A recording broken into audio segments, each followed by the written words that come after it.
నమస్తే, welcome to our channel. నేను ఆదిత్య. తిరుపతి లడ్డు కల్తీ వ్యవహారంలో మాజీ సీఎస్గా ఉన్నటువంటి ఐవైఆర్ ఎలాంటి కల్తీ జరగలేదంటూ ఇచ్చినటువంటి స్టేట్మెంట్ ఇప్పుడు నెట్టింట పెద్ద దుమారానే లేపుతుంది. మరి ఎలాంటి ఆధారాలతో ఇలాంటి స్టేట్మెంట్ ఇస్తున్నామంటూ ఇప్పుడు చాలామంది ప్రశ్నిస్తూ ఉన్నారు. ఈ అంశం గురించి మాట్లాడడానికి ప్రస్తుతానికి మనతో పాటు స్టూడియోలో ఉన్నారు ప్రముఖ సీనియర్ జర్నలిస్ట్ దుర్గా వడ్లమాని గారు. మ్యామ్ని అడిగి మరిన్ని విషయాలు తెలుసుకుందాం. మ్యామ్ నమస్కారం. మ్యామ్ నమస్తే అండి.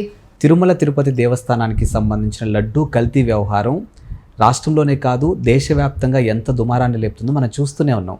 ఇలాంటి తరుణంలో మాజీ సీఎస్గా ఉన్నటువంటి ఐవీఆర్ వచ్చి ఇప్పుడు లడ్డూలో కల్తీ జరగలేదంటూ ఒక స్టేట్మెంట్ ఇవ్వడం జరిగింది. మరి ఏ విధంగా ఆయన ఈ వ్యాఖ్యలు చేసి ఉండొచ్చు?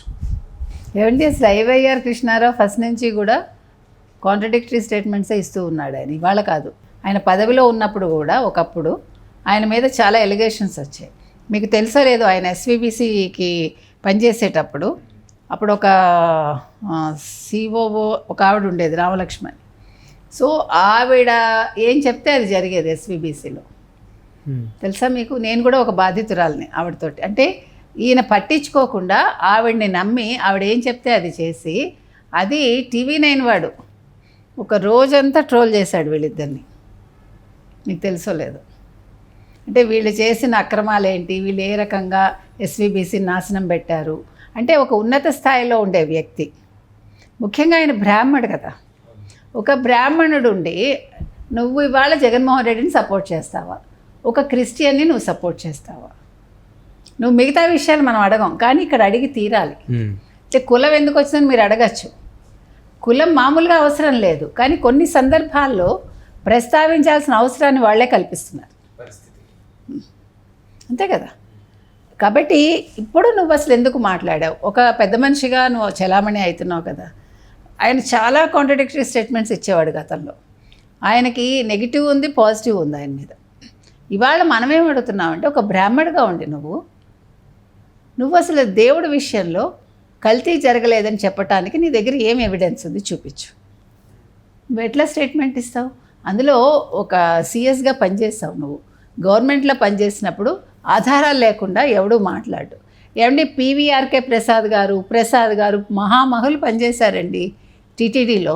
మీకు తెలుసో లేదో, పీవీఆర్కే ప్రసాద్ గారు లాంటి గొప్ప వ్యక్తి, వారితో పనిచేసే అవకాశం మాలాంటి వాళ్ళకి దొరికింది. మీకు తెలుసా ఎంత గొప్ప వ్యక్తో ఆయన చేసినన్ని అక్కడ టీటీడీ కొండ మీద ఎన్ని మార్పులు చేర్పులు తీసుకొచ్చారంటే, అంటే భక్తుల సౌకర్యం కోసం. ఒక రూపాయి తినకుండా, ఒక రూపాయి పక్కకి వెళ్లకుండా నిజాయితీగా నిబద్ధతతో పనిచేసిన వాళ్ళు పీవీఆర్కే ప్రసాద్ గారు. తర్వాత ప్రసాద్ గారు ఉన్నారు, రమణాచారి గారు ఉన్నారు, చాలామంది పనిచేశారండి. అంటే వీళ్ళందరూ కూడా ఈ రోజుకి మనం వాళ్ళకి గౌరవం ఇస్తున్నామంటే, వాళ్ళు దేవుడి దగ్గర ఒక భక్తి భావన లేకుండా టీటీడీలో పనిచేయొద్దండి. ఎవడు అడగడు. ఇప్పుడు మీకు నమ్మకం లేదా, మీరు అసలు రాకండి, నేను ఈ పోస్ట్ తీసుకోనండి, నాకు వేరే పోస్ట్ ఇవ్వండి అని అడగండి. మీకు నమ్మకం లేనప్పుడు మీరు టీటీడీ బోర్డులో పనిచేయొద్దు, టీటీడీ ఈవోగా పనిచేయొద్దు మీరెవరు కూడా. ఎందుకంటే దేవుడితో పెట్టుకోవద్దు. ఇది హిందువులకి సంబంధించిన దేవుడు ఆయన. ఇది ఒక రాష్ట్రానికో ఒక దేశానికో కాదు, యావత్ ప్రపంచానికి సంబంధించిన దేవుడు ఆయన. ఇవాళ ప్రతివాడు ఏడుస్తున్నాడు, ఈ విషయం తెలిసాక బాధపడుతున్నాడు. ఇంత అపచారం జరిగింది. ఆయన ఎవడో చెప్తాడండి, ఈ కుహనా కమ్యూనిస్టులు ఉంటారు చూడండి, వీళ్ళందరూ టీవీలో మాట్లాడుతున్నారు కొత్తగా, మీరు చూస్తే కనుక అయితే అంటాడు, ఇప్పుడు క్రిస్టియన్స్ అందరూ కూడా వాళ్ళని అన్నట్టు ఏంటో జగన్మోహన్ రెడ్డిని అంటే లడ్డూ విషయంలో క్రిస్టియన్స్ని అన్నట్టు ఎలా వస్తుందండి? క్రిస్టియన్స్ని అన్నట్టు మీరు చెప్పండి. ఇది ఒక దర్గాలో ఇలాంటి అపచారం జరిగితే ఎవడైనా ఊరుకుంటాడా? ఈ పాటికి తగలబెట్టారు దేశాన్ని. ఒక చర్చిలో జరిగితే ప్రపంచం మొత్తం గగ్గోలు పెడుతుంది కదా. ఏ హిందువులంటే లోకువా మీ అందరికీ? హిందువులు మీరందరూ కళ్ళు తెరవండి. ఇప్పటికైనా మీరు వెంటనే స్పందించండి. చెడు చేయమని మనం చెప్పట్లా, అల్లర్లు చేయమని మనం చెప్పట్లా, ప్రశ్నించండి, కళ్ళు తెరవండి అని అడుగుతున్నాం మనం. ఎందుకంటే ఇవాళ ఐవైఆర్ కృష్ణారావు లాంటి వాళ్ళు లడ్డూలో కల్తీ లేదని ఎలా చెప్తారు? నీ దగ్గర ఏం ఆధారం ఉంది? జగన్మోహన్ రెడ్డి ఒప్పుకున్నాడు మోదీకి లేఖ రాసి, మీ వాళ్ళు ఉన్నారు, కల్తీ జరగడంలో మీ వాళ్ళ పాత్ర ఉంది అన్నాడు. ఇంకా అంతకంటే ఎవిడెన్స్ ఏం కావాలంటే నువ్వు చెప్పింది తప్పేగా. నువ్వు ఒక బ్రాహ్మణుడివా నువ్వు? మీరెవ్వరూ మాట్లాడకండి, హిందుత్వ గురించి మాట్లాడొద్దు, మీకు అసలు అధికారం లేదు. మీరు నమ్మకపోతే మానేయండి, ఎవ్వడికి నష్టం లేదు. మీరందరూ అపవిత్రం చేశారు టీటీడీని మీరు పని చేసి నన్ను అడిగితే. ఎందుకు అడుగుతున్నామంటేనండి, నాట్ ఓన్లీ ఐవైఆర్, ఇవాళ కొంతమంది వైసీపీకి అంటకాగే వాళ్ళు మాట్లాడుతున్నారు. ఇంకొందరు అంటారు ఏవైతుంది, జంతువు కొవ్వే కదా కలిసింది, దేవుడు అన్నీ తింటాడు కదా, దేవుడే కదా ఇస్తాడు. అయితే మీరు పంది మాంసం తీసుకెళ్ళి ఒక ముస్లిమ్స్కి పెట్టేంత ధైర్యం ఉందా మీకు?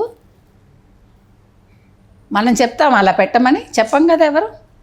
ఎందుకంటే ఎవరి మనోభావాలు దెబ్బతినకుండా చూసుకోవాల్సిన బాధ్యత ప్రతి ఒక్కళ్ళ మీద ఉంది. మీ పక్క వాళ్ళది ఇంకో మతం అనుకోండి, మీరు గౌరవించండి, వాళ్ళకి నచ్చని పని మనం చెయ్యం, అంతే.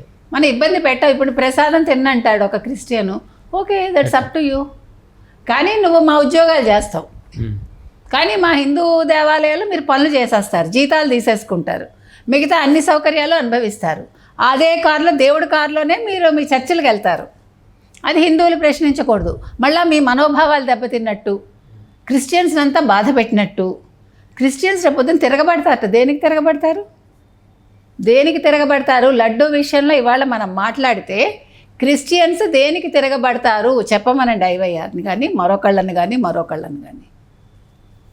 ఏమండి, యూట్యూబ్లు మనం పెట్టుకున్నాం కదా అని ఇష్టానికి థంబ్నెయిల్స్ పెట్టేసి, ఇష్టానికి మనం క్రిస్టియన్స్ని సపోర్ట్ చేయటమో లేదు వైసీపీని సపోర్ట్ చేయడం కోసం మన లడ్డూ విషయంలో లేనిపోని గందరగోళాలు సృష్టించడమో చేయకూడదండి.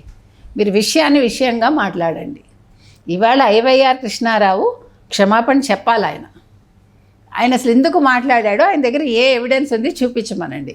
ఇప్పుడు మొత్తం అది నేషనల్ డైరీ డెవలప్మెంట్ నుంచి వచ్చింది కదా, అది కల్తీ ఏం జరిగింది, ఎంత జరిగింది, ఎలా జరిగింది, బీఫ్ కొవ్వు ఎంత ఉంది, అందులో చేప నూనె ఎంత ఉంది, తర్వాత ఇంకో కొవ్వు ఏంటండి, పంది కొవ్వు ఎంత ఉంది, ఇవన్నీ వచ్చాయి కదా.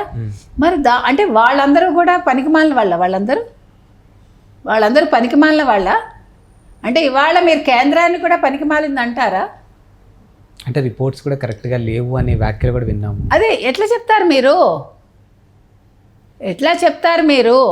మీరు వైవి సుబ్బారెడ్డి అయితే మాత్రం ఏమీ తప్పులు చేయడు, అసలు అపవిత్రం చేయడు. మీరు అవి మనం నమ్మాలి. ఇక్కడ ఎవిడెన్స్లు ఉంటే మాత్రం మీరు ప్రశ్నిస్తారు.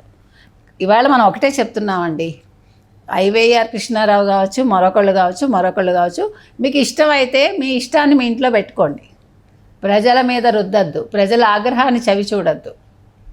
నువ్వు నిజమైన బ్రాహ్మణుడు అయితే నువ్వు నోరు మూసుకూచు, నువ్వు సలహాలు ఇవ్వకు, నిన్నెవ్వడు మాట్లాడమల్లా, నువ్వు చెడు కూడా చెప్పద్దు, మంచి కూడా చెప్పద్దు, ఎవడు అడగట్లా నిన్ను. నువ్వు ఎవడి మనోభావాలు దెబ్బతీయకు, మర్యాదగా బతకండి మీరందరూ, అంతే. Thank you.